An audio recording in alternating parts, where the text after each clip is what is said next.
Artistes, chanteurs, comédiens. Découvrez les nouveaux talents d'ici dans Scène ouverte, le magazine de la culture régionale. Avec Stéphane Cousinet. Bonsoir à tous, très content de vous retrouver comme chaque vendredi soir. J'espère que vous avez passé une très bonne semaine. Alors on va continuer notre découverte. Alors ça sera pas une découverte, mais on peut dire une découverte. C'est un festival, et oui, un festival a lieu cette année, comme chaque année, même par rapport au Covid. Mais le festival a bien lieu et nous recevons, comme chaque année dans les studios d'LNFM, c'est Ludovic Denis, qui est le président de La Rochelle Jazz Festival. Eh bien, bonsoir Ludovic. Bonsoir Stéphane. Comment ça va ? Ça va bien. Ça va bien ? Ouais. On est confiant. Ouais. On va démarrer le festival la semaine prochaine. Donc, ouais. Donc, on y croit. Voilà, on y croit très très fort. Très fort, ouais. C'est vrai qu'il y a eu beaucoup de festivals malheureusement qui n'ont pas pu être faits à cause du Covid. Mais oui, tous les festivals en fait qui devaient avoir lieu, notamment les Francopholies cet été, Jazz in Out, Jazz au Phare n'ont pas pu avoir lieu. Et nous on a tenu bon, on attendait d'avoir des bonnes nouvelles. Et on a eu la chance d'avoir un partenariat avec 2 salles susceptibles de nous accueillir, à savoir la Coursive et la Sirène, dans le respect des conditions sanitaires, avec des places assises. D'accord. Voilà. Donc c'est très très bien pour vous. Ce festival donc a lieu chaque année. Là c'est la 23e édition. Alors avant de nous présenter cette 23e édition, vu que vous venez chaque année à peu près à la même période, on peut faire une synthèse de l'année dernière. Comment ça s'est passé ? Est-ce qu'il y a eu du monde ou pas du tout ? Expliquez-nous un petit peu. L'année dernière en fait le festival s'est déroulé un petit peu plus tôt en fait. On a fait la semaine du 2 octobre, 4 soirées qui se sont déroulées dans la salle Bernard Giraudot à La Rochelle et une soirée de clôture à la Sirène. Donc il y a eu différents concerts. Il y a eu un concert de Fred Palem et le Sacre du Tympan en clôture. On a eu une grande soirée avec le pianiste Jackie Terrasson qui est venu en trio. Et en première partie, on avait Jean-Mi Truong qui a fait un hommage à Michel Petrucciani. Grande soirée de jazz. On a eu aussi une soirée blues avec un guitariste américain qui s'appelle Mike Wheeler. Il venait de Chicago. Et on avait fait aussi une soirée danse, swing, avec le Hot Swing Sextet.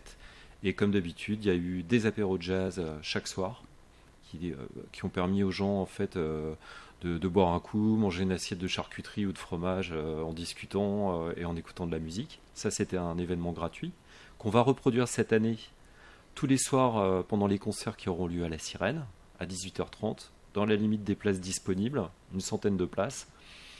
On a aussi proposé un spectacle pour les écoles, un spectacle sur le blues, en faisant venir des écoles maternelles et primaires. On a eu 300 gamins qui sont venus écouter de la musique. Ça, c'était un très beau moment. Et puis le festival, c'est aussi une conférence qui a eu lieu à la médiathèque. C'était sur le churros, c'était présenté par un musicien brésilien. Une masterclass avec le conservatoire, un concert pour les élèves du conservatoire le samedi après-midi. On a fait venir aussi un musicien qui s'appelle Pierre-Yves Plat, qui reprenait au piano du Chopin, du Bach, du Beethoven, du Stevie Wonder, etc. et qui avait beaucoup d'interactions avec les enfants. Donc dans la semaine, on a réuni environ 2000 personnes. D'accord. Entre les concerts gratuits et les concerts payants. D'accord. Voilà. Alors je reviens par rapport aux enfants, aux écoles. En général, les enfants, ils n'écoutent pas trop de jazz, c'est pas leur style. Comment ça s'est passé ? Expliquez-nous. Ce qu'on a fait en fait, c'est qu'on a noué un partenariat on travaillait avec Crystal Productions, qui connaît en fait des maisons d'édition.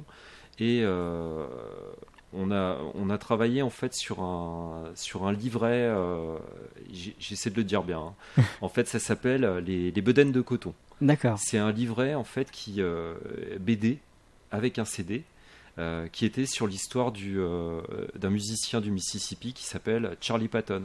Donc, ce qu'on a fait, c'est qu'on a récupéré le livret juste après la rentrée. On est allé voir les écoles. Le livret a circulé en fait auprès des professeurs.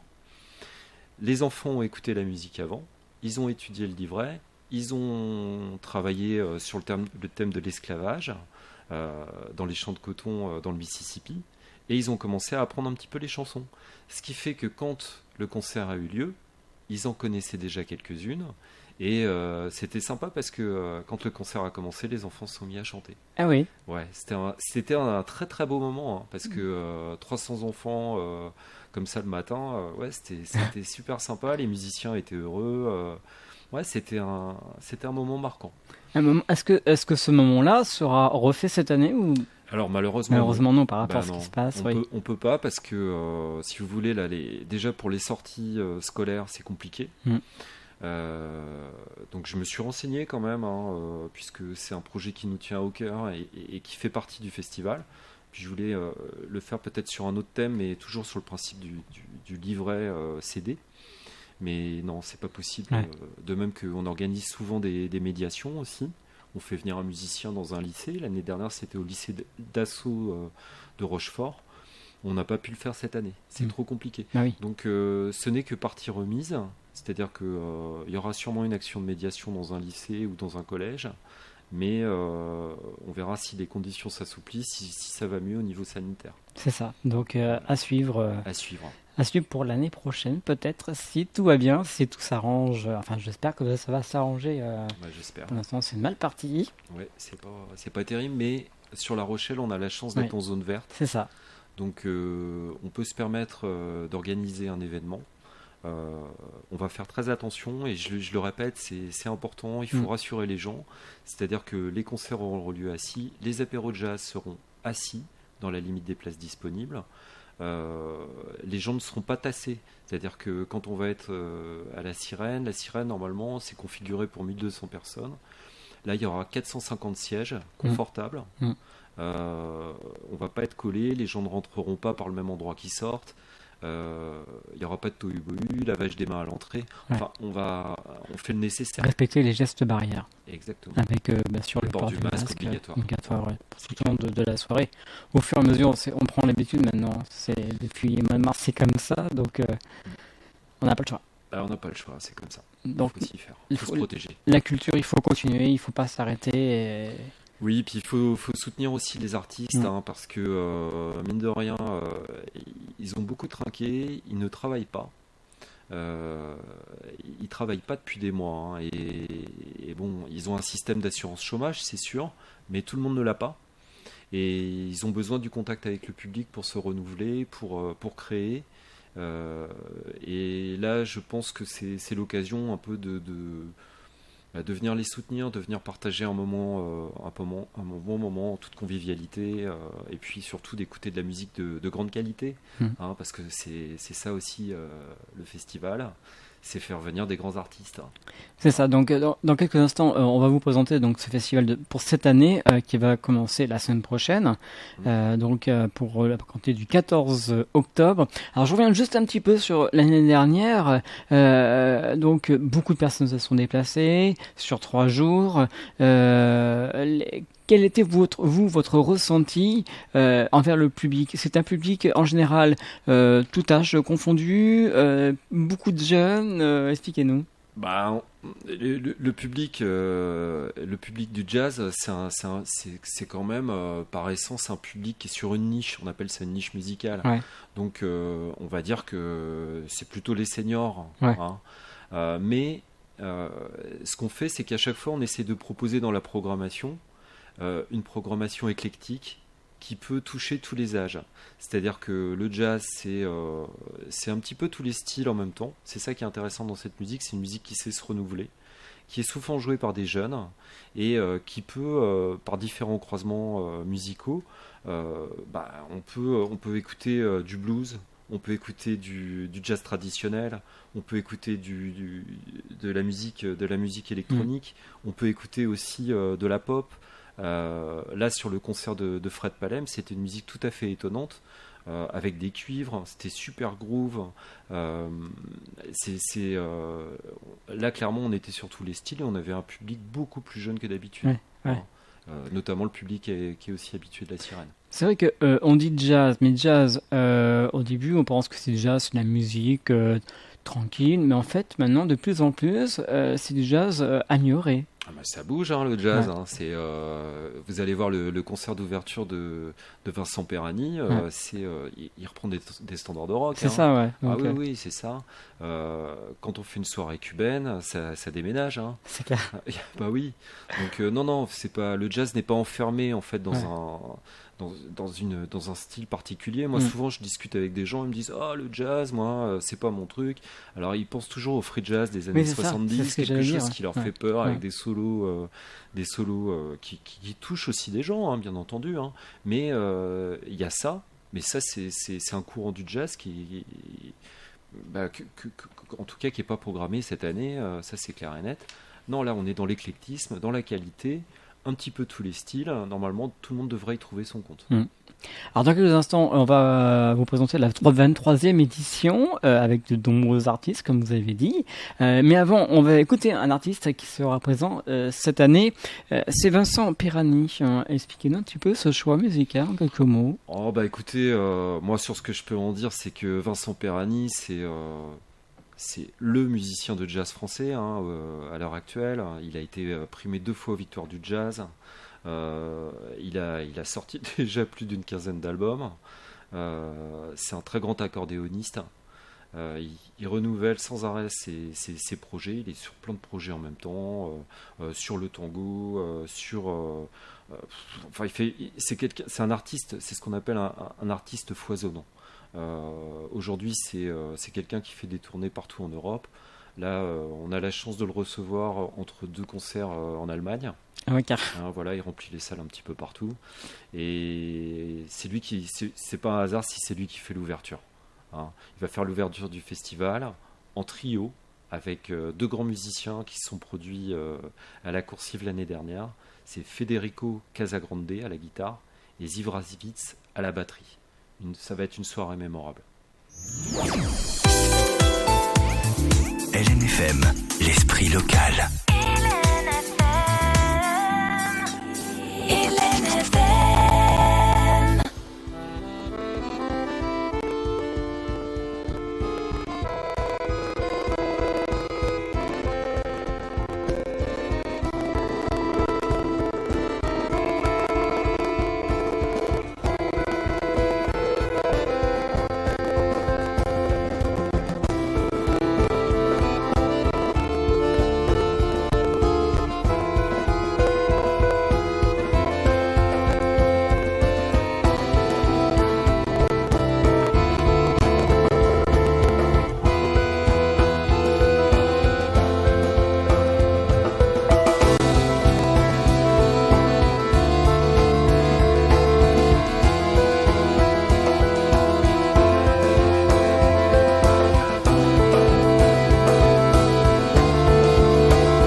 Vous êtes bien sur LNFM 89 FM 102.9 et www.lnfm.com.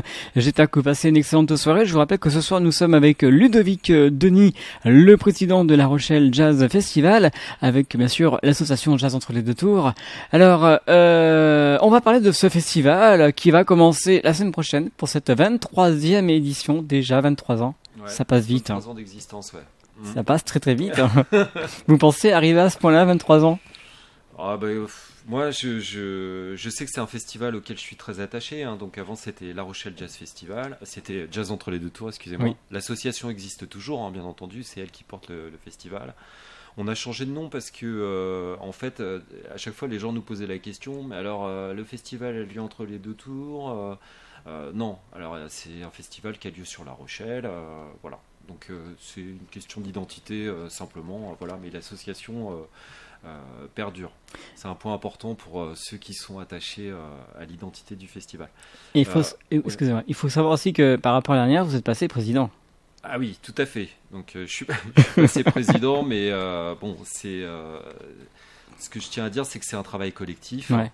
Que Laurent Pironti, l'ancien président, fait toujours partie de l'association, qu'on travaille ensemble très régulièrement et qu'il y a toujours le même investissement, hein, des uns et des autres. D'accord.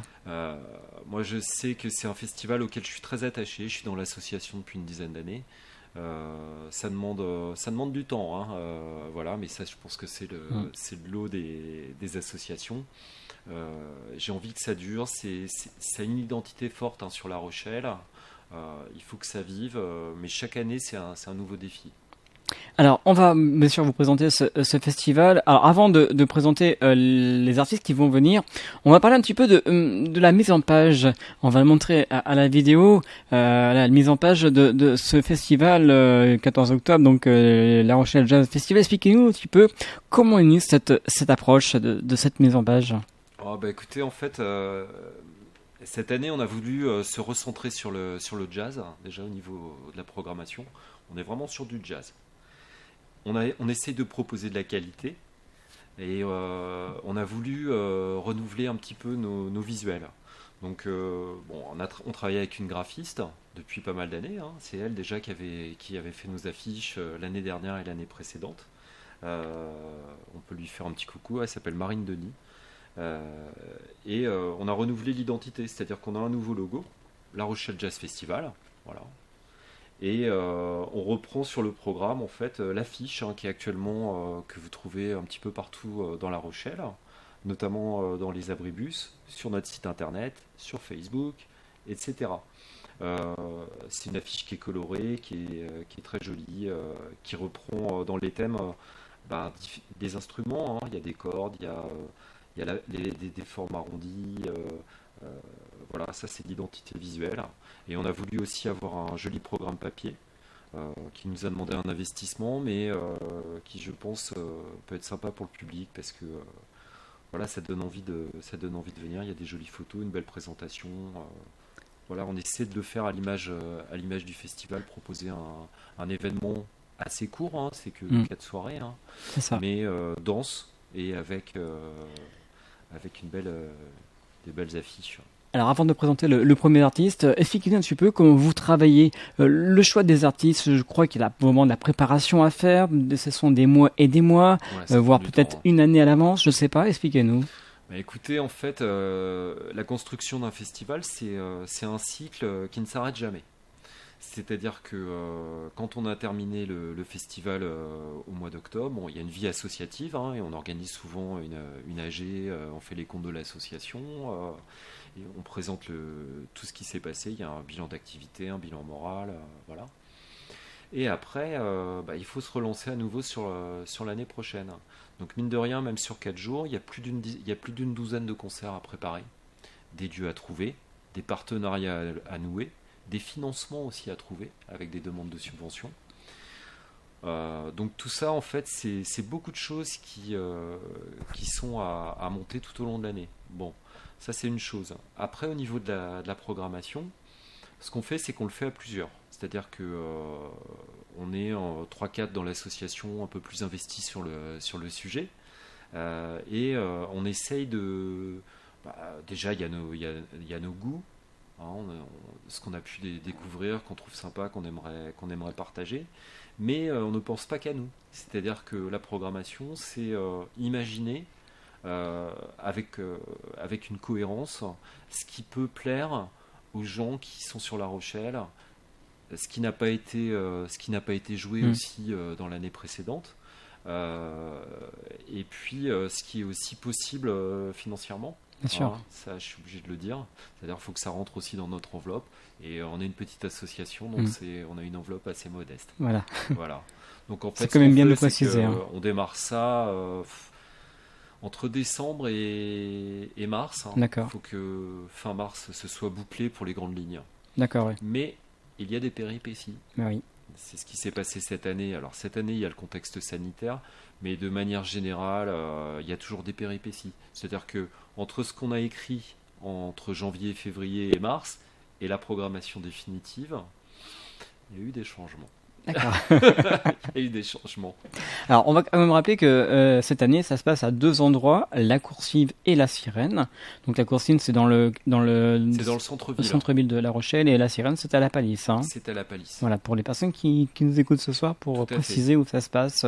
Donc effectivement, la Sirène, c'est à la Palisse. C'est juste à côté du port autonome Voilà. de La Rochelle. Ce qu'on a fait pour faciliter les choses, c'est qu'on a un site internet qui s'appelle larochellejazzfestival.fr, et à l'intérieur vous avez la programmation, mais vous avez aussi une partie concernant la billetterie et les renseignements pratiques, et on a mis un lien qui permet d'avoir la localisation exacte des concerts, plus un autre lien qui va directement sur la billetterie, parce qu'en fait on ne vend pas nos billets, D'accord. mais les billets sont en vente sur internet et aussi sur place à la Sirène et à la Coursive. Voilà. Donc normalement pas d'inquiétude pour trouver, et ce sont des lieux qui sont très connus sur La Rochelle. Oui. Donc, normalement Normalement, il n'y a pas de souci. normalement non. Alors, première date, donc le 14 octobre, on commence avec l'artiste qu'on a écouté tout à l'heure, Vincent Perani, en trio joker. Ah bah oui, c'est ce que je vous disais tout à Ouais. l'heure, hein, Stéphane, c'est Vincent Perani, c'est voilà, c'est le musicien de jazz français le plus connu actuellement, hein, celui qui remplit les salles, celui qui fait des tournées un petit peu partout en Europe, qui est novateur, qui renouvelle sans arrêt ses projets. C'est un grand plaisir de l'accueillir. Là, ça va être un concert très étonnant parce que en fait, c'est une version un petit peu rock. Je dirais, je donne mon point de vue perso Ouais, sur allez-y, ça. ouais. Hein. C'est-à-dire, il reprend des standards de rock, il interprète à la sauce accordéon et jazz. Voilà, Donc là, à découvrir. Hein. à découvrir. C'est- Mais je voulais parler d'autre chose, moi. Oui, allez-y, C'est je vous qu'en en prie. première partie, J'allais y venir. voilà, le premier concert en fait qu'on organise, c'est Moritz qui va ouvrir le festival juste avant en première partie. Et Moritz, c'est le vainqueur d'un tremplin qui a eu lieu l'année dernière à Jazz au Phare, D'accord. qui permet de révéler des jeunes talents. Il faut comme juste préciser que Jazz of Art, c'est dans l'île de Ré. Hein. Tout à fait. Jazz au Phare, Île-de-Ré, exact. Il faut que je le dise, en plus c'est important. Donc cette année, en fait, on a noué un partenariat avec Jazz au Phare et Crystal Productions pour un tremplin qui s'appelle Jazz Connection.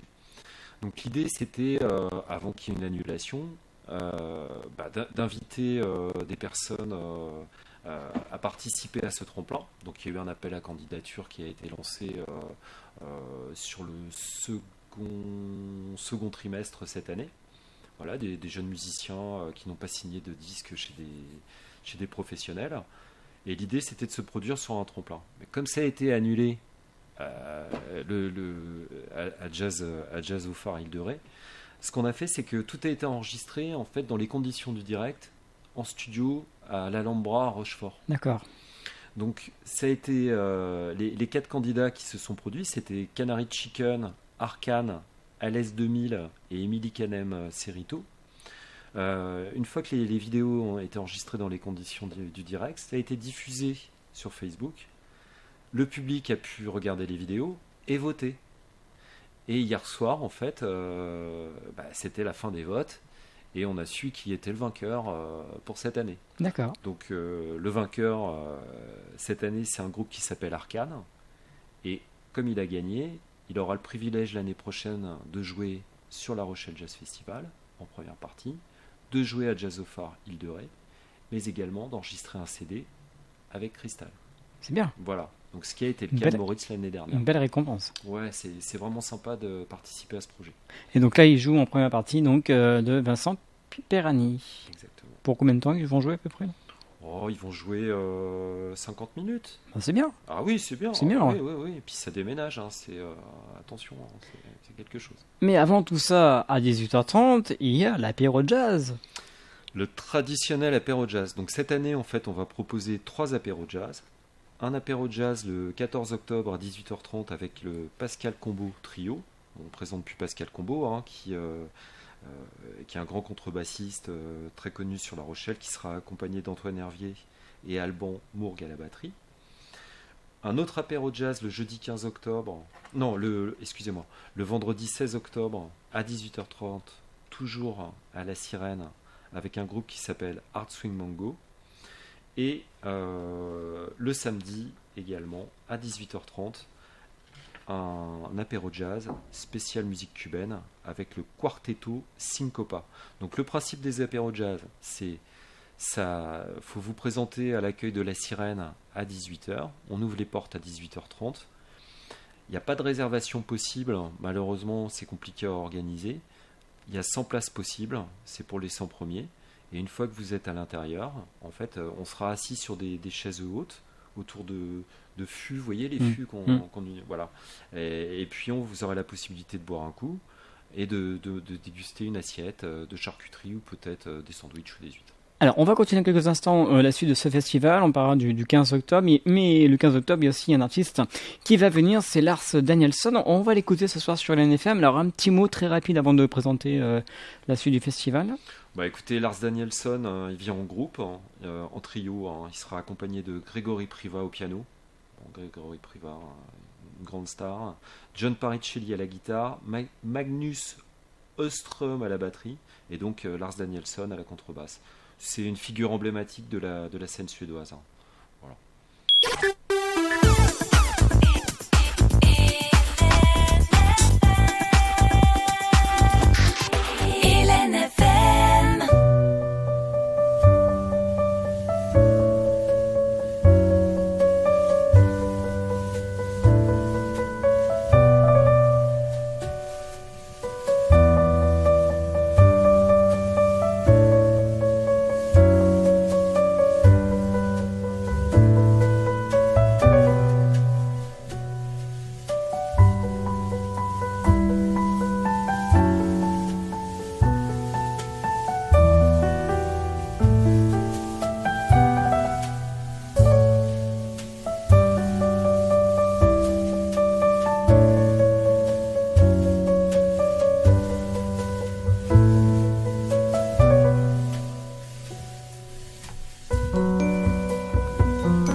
Ouverte, chanteur, comédien.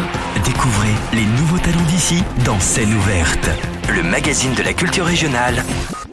Avec Stéphane Cousinet.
Et oui, vous ne trouvez pas, hein, on est bien dans l'émission Scène Ouverte, l'émission bien sûr avec notre invité Ludovic Denis, le président de La Rochelle Jazz Festival. Et oui, c'est du jazz en fait, c'est un autre jazz, hein, n'est-ce pas? Oui, c'est ce que je vous disais, hein, le jazz c'est un petit peu tout. Hein. Donc là c'est le projet d'un musicien, un flûtiste hein, qui s'appelle Gidru, qui va se produire avec une chanteuse qui s'appelle Sandra Nkake, que certains connaissent je pense, hein, c'est une comédienne et chanteuse. Voilà, donc nous on a dit que c'était un jazz métissé, hybride, aérien, élégant. Voilà, donc ça va être une très belle soirée découverte. Et on accueillera Gidru aussi le samedi matin pour une masterclass avec les élèves du conservatoire. Voilà, ils auront l'occasion de rencontrer ce brillant flûtiste qui se produira en première partie de David Lynx le vendredi 16 octobre à la Sirène. Alors, on va bien sûr vous rappeler tout ça donc tout à l'heure. On va retrouver un autre artiste qui va venir cette année. C'est David Lynx. David Lynx, oui. Lynx, pardon, Clax. David Lynx, c'est un très grand chanteur. Donc lui, c'est 40 ans de carrière, une trentaine d'albums, des victoires de la musique. C'est une figure incontournable de la chanson jazz. Voilà, dans cette grande soirée jazz vocale à la Sirène le 16 octobre. Donc il va se produire avec Grégory Priva au piano. Grégory Priva qui vient aussi la veille dans le Focus Jazz Baltique. Un contrebassiste Chris Jennings, Arnaud Dolmen à la batterie. Et donc le dernier projet de David Lynx s'appelle Skin in the Game.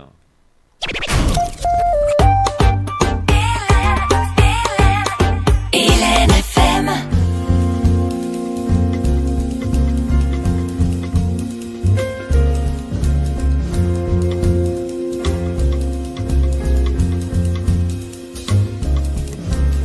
There's not one language old enough to speak about the fears that have made us weak.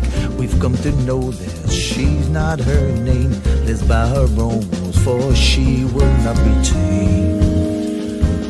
Oh, oh, oh, oh, oh. She's never getting you the cold shoulder, long as you don't play the beholder. Evil's just up and needs decorum. Goodness needs nothing clear of a forum. Seas, rivers have frozen over before, and our side is born free to the very core.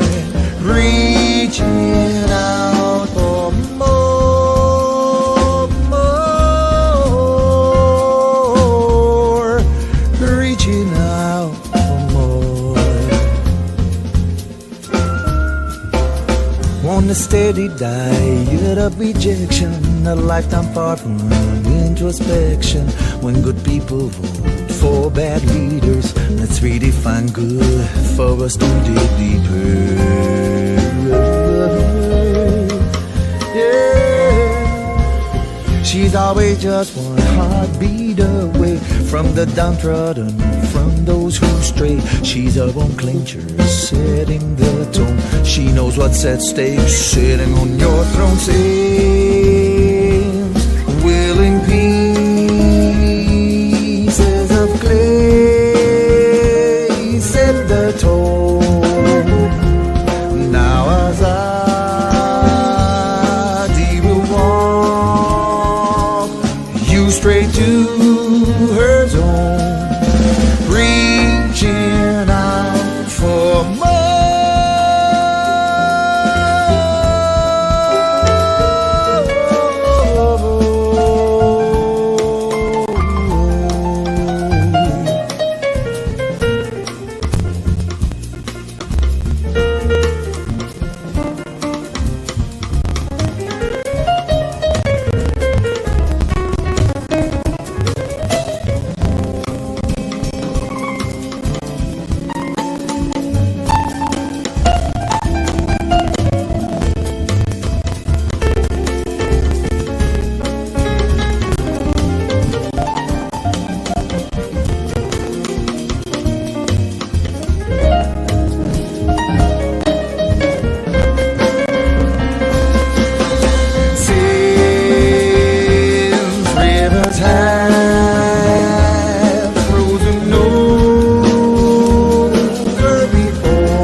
Et oui, vous êtes bien sur LNFM 89 FM 102.9 www.nfm.com. Bien sûr, dans l'émission Scène Verte, j'espère que vous passez une excellente soirée. Il reste une petite quinzaine de minutes. On va bien sûr continuer et finir ce programme festival. Alors, le 15 octobre, on en a déjà parlé un petit peu. Rappelez-nous un petit peu qu'est-ce qui va se passer. Alors, le 15 octobre, en fait, il y a une grande soirée à la Coursive. On appelle ça un focus. Donc là, c'est un focus consacré au jazz scandinave, où on fait venir trois groupes scandinaves majeurs de la scène internationale. Donc on commence par un duo qui s'appelle Bremer McCoy, un groupe de musiciens pour la plupart légendaires, hein, d'un groupe qui s'appelait EST. Ça s'appelle le groupe Rimden. Voilà. Et on finit par Lars Danielsson. Donc une grande soirée, ça va commencer à 19h30. 3 concerts d'1 heure, gros événement, hein, à la Coursive en partenariat. On est très heureux, hein, d'aller à la Coursive cette année. Le festival n'était pas allé à la Coursive depuis 2007. Ah oui. Donc c'est un événement pour nous, hein. Ouais. On est content. C'est une salle qui est magnifique, qui a une belle configuration, hein. On peut avoir 950 personnes à 1000. Bon là évidemment. L'idée c'est pas d'entasser les gens, hein, c'est pas ça, mais c'est pour montrer qu'en fait c'est une belle salle avec une grande scène qui permet de proposer des projets extraordinaires un petit peu comme celui-ci. Ouais, donc le 15 octobre à 19h30 pour 3 concerts. Il ne faut pas rater donc à la Coursive. À la coursive. Alors, le vendredi 16 octobre, avant-dernier jour du festival, et oui, donc ça sera une soirée jazz vocale et ça se passera à La Sirène. Oui, alors on a deux concerts, hein, toujours, on essaye de s'y tenir hein, pour proposer une belle soirée aux gens. Donc en première partie, on a Gidru qui vient. Gidru, c'est un flûtiste hein, qui propose un projet extrêmement intéressant, poétique, très innovant, hein, Gidru. Hein. Vous verrez, c'est vraiment à découvrir. Il sera accompagné de Sandra Nkake et puis de 2 autres musiciens, voilà. Et ça, c'est pour la première partie. Et ensuite, vous découvrirez ou redécouvrirez, pour ceux qui, je pense, le connaissent quand même, hein, David Lynx, hein, qui vient pour son dernier projet qui s'appelle Skin in the Game. C'est un album qu'il a enregistré l'année dernière au studio Alhambra à Rochefort. D'accord. Oui, voilà, donc c'est un joli clin d'œil. Et puis, il a eu la victoire du jazz l'année dernière. Bon, c'est bien. Donc une vedette connue et reconnue. Et la chance d'être à La Rochelle. Ouais. C'est la première fois qu'il vient sur La Rochelle dans votre festival? Je pense pas. Alors, D'accord. j'ai pas les dates exactes. Hein. Il s'est déjà produit à La Rochelle. Il s'est produit aussi au festival de Jazz au Phare à Île de Ré. Île de Ré, oui. Donc en extérieur. Voilà, il paraît que c'est quelqu'un de très chaleureux, hein, très agréable avec le public, généreux. Et je sais qu'il est ravi de revenir. Donc, bon, tant mieux. Voilà. Alors, le 17 octobre, donc là, ça commence dans l'après-midi et jusqu'au soir. Donc, toujours, cette fois-ci, à La Sirène. Alors, dès 14h30, on aura qui? On aura chance d'entendre qui? Donc, cette année, on invite, ça fait plusieurs années maintenant qu'on propose des concerts le samedi après-midi. Avant, on le faisait à Girodo. Cette année, c'est à La Sirène. Donc, vous aurez en première partie, pendant une demi-heure, un concert des élèves du conservatoire de La Rochelle, qui sont emmenés par Guy Baudet, qui est un trompettiste. Et ensuite, vous découvrirez un jeune artiste qui s'appelle Gaël Roulac, qui vient de sortir son premier album, qui s'appelle Waterworks. Donc c'est un style qu'on peut apparenter un petit peu au manouche. Voilà, si pour ceux à qui ça parle, mais il faut aller découvrir. Hein. On a des extraits de vidéos sur notre site internet. Ça a été enregistré sur un label qui s'appelle Laborie Jazz, qui se trouve à Limoges. Donc l'idée aussi, c'est de soutenir les labels régionaux. Voilà, donc ça va être aussi une très belle découverte. Voilà. Lui, il n'est jamais passé sur La Rochelle. Ben, c'est bien, c'est sympa. Ouais, et c'est 10 €. 10 €. On aura les tarifs tout à l'heure. Ouais. Alors, pour finir ce festival, pour cette 23e édition, vous finissez fort avec une soirée jazz afro-cubain et vous recevez qui? Alors, ce sera Irving Acao et Carlos Sardi, Sextet by El Comité Afro-Cuban Groove. Voilà, ça pète. Donc là, on finit en fanfare avec 2 des meilleurs cuivres cubains de La Rochelle. Bon, c'est des sommités. Hein. Là, c'est grosse soirée. Il y aura beaucoup d'instruments. Ça va être une très belle scène. Bon, malheureusement, on ne pourra pas danser. On restera assis. C'est un petit peu dommage. Mais bon, ces soirées festives du samedi soir, venez nombreux. Franchement, c'est à découvrir. Ça fait longtemps qu'il n'y a pas eu de concert cubain sur La Rochelle. Et l'apéro jazz aura lieu dans le même esprit avec un groupe qui s'appelle Quarteto Syncopa. Voilà, donc il reste des places, venez. Soirée cubaine à La Rochelle. Ouais. Dans le cadre du festival, La Rochelle Jazz Festival. Vraiment, il ne faut pas rater cette occasion de entendre cette musique cubaine. C'est assez sympa en plus. Ah bah oui, c'est non seulement c'est très sympa, mais c'est du qualitatif. Hein. C'est-à-dire que on reste en fait sur les bases rythmiques du jazz, dans le style afro-cubain. Mais c'est une musique élégante, c'est classe, ça envoie du bois et c'est voilà, c'est tout le charme de la musique latine, voilà, qui pourra s'exprimer dans cette soirée. Alors dans quelques instants, on va vous donner les tarifs de ces différents concerts qu'on vous a présentés. Mais juste avant, il y aura une conférence de jazz au féminin par Daniel Brosier du côté de la médiathèque de Michel Crépeau à La Rochelle. Donc ça, ce sera le mercredi 14 octobre à 15h30 à la médiathèque Michel Crépeau de La Rochelle.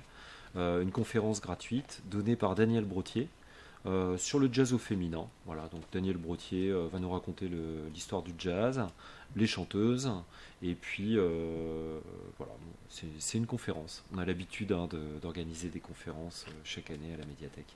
Alors les tarifs, donc comme on vous l'a dit, donc il y a la sirène et la coursive. On va commencer avec la sirène. Donc en gros les tarifs de la sirène, c'est les tarifs, en fait, tout dépend hein, si vous êtes bénéficiaire d'un tarif abonné ou tarif réduit. Le tarif plein sur le concert du 14 octobre, c'est 22 €. Le 16 octobre, 22 €. Sur le 17 octobre, on est à 27 €. Et le samedi après-midi, 10 €. À savoir, on propose un pass 4 concerts pour les concerts de la sirène. 4 concerts au prix de 60 €. C'est extrêmement intéressant. Ouais, c'est clair. Ouais. Après, oui, si vous désirez en savoir plus, il y a le site internet www.lasirène.fr. Hein. Il y a toutes les informations sur le site aussi du festival, larochellejazzfestival.fr. Vous retrouverez notre programmation, les informations pratiques, le moyen aussi pour réserver les places. En fait, ça va chaîner directement sur les sites de la Sirène et de la Coursive. C'est simple, hein. Et pour ceux qui n'y arrivent vraiment pas, soit vous vous faites aider, soit vous pouvez acheter aussi le soir du concert les places. Hein. Sur place, il en restera. Il reste des places. N'hésitez pas à venir, on vous attend. Et la coursive, les tarifs sont... Alors, les tarifs de la coursive, c'est un petit peu plus particulier. Tout dépend si on a une carte ou pas. Oui. Voilà. Alors, quand on a une carte d'abonné à la coursive, c'est 21,50 €. Et sinon, le tarif normal, les places sont en vente maintenant, c'est 29 €. Et sinon, c'est 16 € pour les moins de 26 ans, demandeurs d'emploi, les bénéficiaires du RSA et les adultes handicapés. Exactement, on propose des réductions pour tout le monde. Voilà, n'hésitez pas. Et puis, si vous désirez en savoir plus, vous avez le site internet larochellejazzfestival.fr pour plus de renseignements. Et aussi le Facebook qui est suivi, je crois. Hein. Oui, alors c'est vrai qu'on est un petit peu plus actif sur Facebook pendant la période du festival et dans les jours qui précèdent. Mais oui, allez voir. Donc, je sais pas, par exemple, quand on met des extraits vidéo, on essaye de récolter aussi les articles de presse qu'on peut avoir. Donc là, on en a eu un dans le Sud-Ouest, un autre dans le journal de l'île de Ré. Et puis des informations qu'on arrive à collecter au fur et à mesure et qu'on essaie de faire partager au plus grand nombre. Donc on rappelle, 23e édition, dès le 14 octobre, dès la semaine prochaine, jusqu'au 17 octobre, de nombreux concerts. Combien de concerts en tout, vous les avez comptés comme ça ? Une douzaine, ouais, déjà. C'est bien. Ah oui, c'est même très bien. C'est un événement qui dure 4 jours, mais dans lequel on propose beaucoup de choses. Ouais. Surtout dans la situation actuelle. Surtout dans la situation actuelle où ça a été extrêmement compliqué, il y a eu des revirements, beaucoup de suspense sur les lieux d'accueil et puis de l'incertitude générale aussi côté artiste. Hein. C'est-à-dire que tout à l'heure on parlait de la programmation. Bon, on a eu des changements, hein. C'est clair. On devait faire venir des artistes américains, notamment en clôture. Bon, il a fallu renoncer, hein. Mais bon, on a trouvé des alternatives. Il y a quand même, on a beaucoup de beaux musiciens en France, en Europe, et il y a de quoi faire. Il y a de quoi faire. Voilà, donc n'hésitez pas donc à aller à ce superbe festival. On vous a donné tous les coordonnées. Maintenant, il faut à vous de vous déplacer, de rencontrer, pourquoi pas, le président qui vous parlera. Je serai là tous les soirs. Ouais. Il sera tous les soirs, donc il est là à votre disposition si vous désirez parler avec lui. Même si vous êtes artiste, pourquoi pas ? Pourquoi pas ? Bien sûr. Si vous voulez, oui, bien sûr, c'est un lieu de rencontre, hein, le festival. On est là pour ça, et ça peut être l'occasion aussi de se faire connaître. Hein, c'est comme ça que ça se passe. On peut nouer des contacts. Nous, on travaille en partenariat avec des maisons de disques, avec d'autres festivals. Donc, c'est aussi l'occasion de se faire connaître, de partager sa musique, donc chez nous ou ailleurs. Alors, pour l'année prochaine, vous avez déjà réfléchi un petit peu ? Pas encore, non, c'est pas... Non, c'est trop tôt. En fait, là, j'y arrive pas. J'ai besoin j'ai envie de boucler cette édition. Déjà, j'ai envie que ça ait lieu. Ouais. on sait jamais. Ouais. Que ça se passe bien, qu'il n'y ait pas de problème avec les artistes, avec le public, que tout aille bien, qu'on ait une salle remplie quand même. Bien sûr. Voilà, en faisant attention, bien entendu. On fera faire un bilan positif. Et après, on se reposera et on verra comment on redémarre l'année prochaine. Il y a combien de personnes qui vous entourent, qu'on ne voit pas dans les coulisses, les préparations, à peu près approximatif, hein. Bah, écoutez, le bureau d'une association, c'est assez réduit. Hein, on est 4-5. C'est comme ça que ça se passe avec un président souvent actif, mais on a aussi des personnes qui s'investissent dans l'association, qui nous aident pour la programmation, pour nouer des partenariats. En ce moment, pour aller coller des affiches, pour distribuer des flyers un petit peu à droite à gauche, c'est important. Pour le site internet, on a quelqu'un qui s'en occupe aussi, qui est bénévole, qui le fait. Mais après, ça s'élargit au moment du festival. Ouais. C'est-à-dire que là, c'est des grosses équipes qui sont là, des régisseurs, des techniciens, qui nous permettent de faire que la machine se mette en route. Est-ce qu'il y a un souhait que vous n'avez pas encore réalisé, faire venir un artiste que vous aimez bien? Oui. Je le garde pour moi, ouais. Si, il y a des artistes que j'aimerais faire venir. J'ai des rêves, évidemment. Mais après, il faut que ce soit réaliste. C'est-à-dire que ça rentre dans notre enveloppe, que ça corresponde aussi au moment où l'artiste tourne, qu'il a un projet. Mais ça peut être une opportunité, on va voir. Mais oui, j'ai quelques rêves, ouais. D'accord, donc à réaliser dans les prochaines années. J'espère. Voilà, donc n'hésitez pas à assister à ce superbe festival qui a lieu chaque année au mois d'octobre. Et là, c'est du 14 au 17 octobre, c'est la semaine prochaine. Peut-être des remerciements à faire ce soir? Bon, bah, écoutez, c'est l'occasion de remercier tous ceux qui nous soutiennent, notamment la communauté d'agglomération, la mairie, la région, le département, qui sont à nos côtés. C'est important, ils sont là pour nous soutenir. Et puis d'autres, bien entendu, l'ADAMI, et puis tous les partenaires avec qui on travaille, Crystal Production, notamment la Coursif qui nous accueille, et la Sirène qui a fait aussi un très beau geste pour nous accueillir et faire qu'on puisse faire ce festival dans d'excellentes conditions pour tous. Alors on va finir avec la musique cubaine qu'on a parlé tout à l'heure, avec El Comité Afro. Alors exactement, c'est Irving Acao Juan Carlos Sarduy Sixte by El Comité Afro-Cubain. C'est assez long, hein. Ouais, c'est long, ouais. C'est un petit teaser en général ce qu'ils font sur leur style de musique. Ouais, c'est un collectif de musiciens cubains. Là, la configuration d'origine n'est pas tout à fait respectée parce que les musiciens qui constituaient le groupe sont à La Havane, donc ils n'ont pas pu tous venir. D'accord. Mais ceux qui viennent, c'est on va dire des guest stars. Ouais. C'est des musiciens cubains de Paris, connus, reconnus, et qui vont animer ça. Voilà, ça va être un grand moment festif pour tous. En tout cas, on vous remercie beaucoup Ludovic Denis, président de La Rochelle Jazz Festival, d'être venu ce soir dans les studios. On se donne rendez-vous l'année prochaine. J'espère. Et puis, comme de chaque année, vous venez dans le studio pour... C'est toujours un plaisir d'être accueilli ici. C'est très, très sympa, Stéphane. Merci beaucoup. Merci à vous d'être présent comme chaque année dans les studios de l'NFM. À très bientôt. Et puis, je vous dis pas le mot. Et puis, à l'année prochaine. À l'année prochaine, merci. Merci, au revoir. Voilà, quant à moi, on va se retrouver bien sûr la semaine prochaine pour une autre émission Scène Ouverte. J'espère que cela vous a plu. Je vous souhaite une très bonne soirée, un très bon week-end et on se retrouve la semaine prochaine dès vendredi 20h, 21h. C'est sur le 89 FM, 102.9 et www.nfm.com. Artistes, chanteurs, comédiens. Découvrez les nouveaux talents d'ici dans Scène Ouverte, le magazine de la culture régionale. Avec Stéphane Cousinet.